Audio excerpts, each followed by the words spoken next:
Well, let me start this video off by being a man and admitting my L. I was wrong about this series being dominated by OKC, but a lot of people were. And honestly, I'm glad. I will happily be wrong if it means we get a better series, and this series has been fantastic to say the least. The fight of this Indiana Pacers team is remarkable. This was yet another contest where they were trailing heading into the fourth quarter, and somehow they pulled off a win yet again. It's a word you hear over and over again in the NBA playoffs. Adjustments. And Rick Carlisle is pretty darn good at making them, as the Pacers haven't lost 2 games in a row in this entire playoff run. Despite the controversy about whether or not he's actually a superstar, Tyrese Halliburton continues to prove that he's that guy. Once he hit that step-back 3 that gave him a 3-point lead with about 6 minutes left, I could just sense the momentum, and that this game was theirs. Now I understand that this was his only fourth quarter basket, but regardless, his presence was felt down the stretch, as his leadership and distributing was a major difference maker.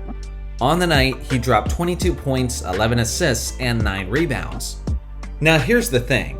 Whenever a team wins an NBA championship, there's usually at least one game in the series where a role player steps up, and for a night performs like a superstar.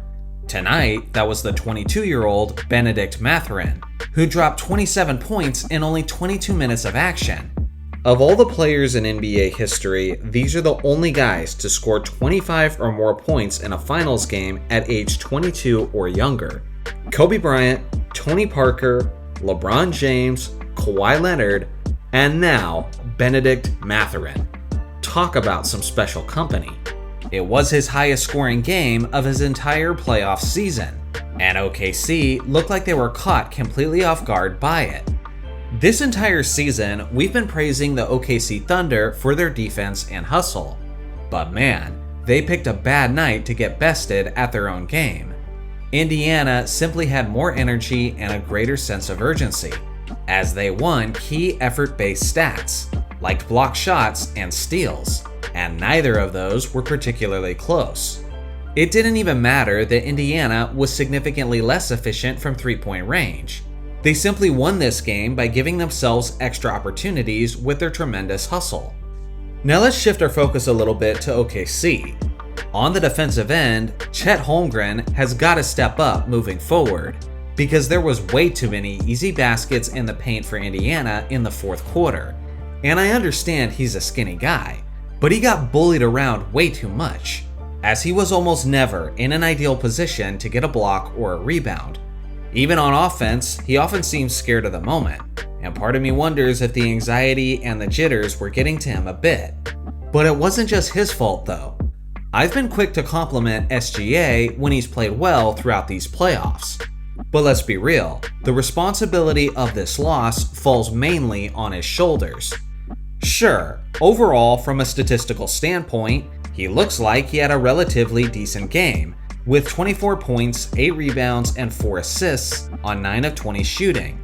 But in the fourth quarter specifically, where his team needed him, he was basically missing. In the final 12 minutes, he shot the ball only 3 times, and was 1 of 3 from the field.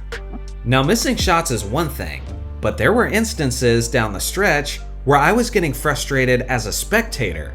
In a situation where they gotta make something happen offensively, why was it always Chet trying to make a play, or Jalen Williams? Get the ball to your MVP and give yourself a chance. But the fact that he took so few shots and seemed basically content to be out of so many plays offensively was just extremely puzzling to me.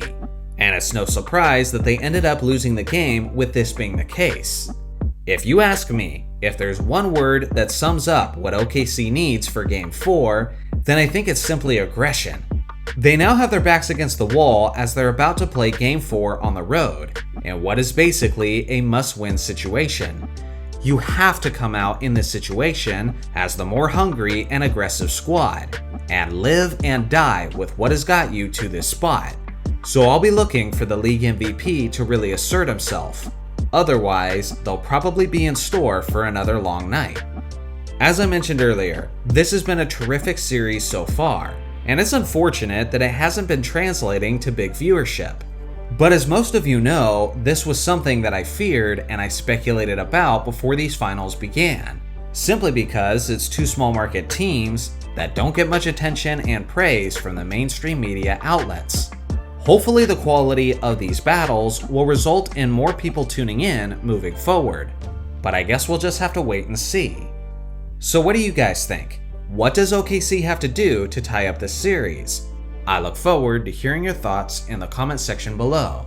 Thanks for watching as always, make sure to like and subscribe for more basketball content, and I'll see you guys in the next video.